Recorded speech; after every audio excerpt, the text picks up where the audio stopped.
شروع کرتا ہوں اللہ تعالیٰ کے نام سے جو بڑا مہربان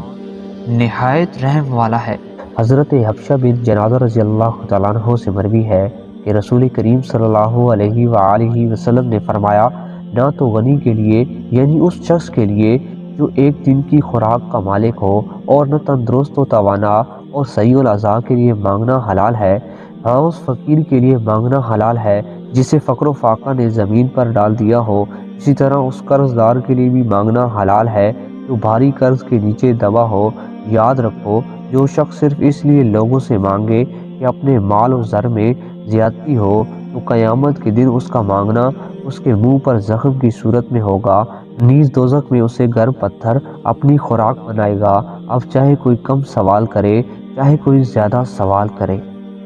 حضرت عمر بن خطاب رضی اللہ تعالیٰ عنہ کہتے ہیں کہ جب نبی کریم صلی اللہ علیہ وآلہ وسلم مجھے زکوٰۃ وصول کرنے کی اجرت عطا فرماتے تو میں عرض کرتا کہ یہ اس شخص کو دے دیجئے جو مجھ سے زیادہ محتاج ہو۔ آپ صلی اللہ علیہ وآلہ وسلم اس کے جواب میں فرماتے کہ اگر تمہیں حاجت و ضرورت ہو تو اسے لے کر اپنے مال میں شامل کر لو، اور اگر حاجت و ضرورت سے زیادہ ہو تو خود اللہ کی راہ میں خیرات کر دو۔ اس یہ بھی فرماتے کہ جو چیز تمہیں بغیر طمع و حرص کے اور بغیر مانگے حاصل ہو اسے قبول کر لو، اور جو چیز اس طرح یعنی بغیر طمع و حرص اور بغیر سوال کے ہاتھ نہ لگے تو اس کے پیچھے مت پڑو۔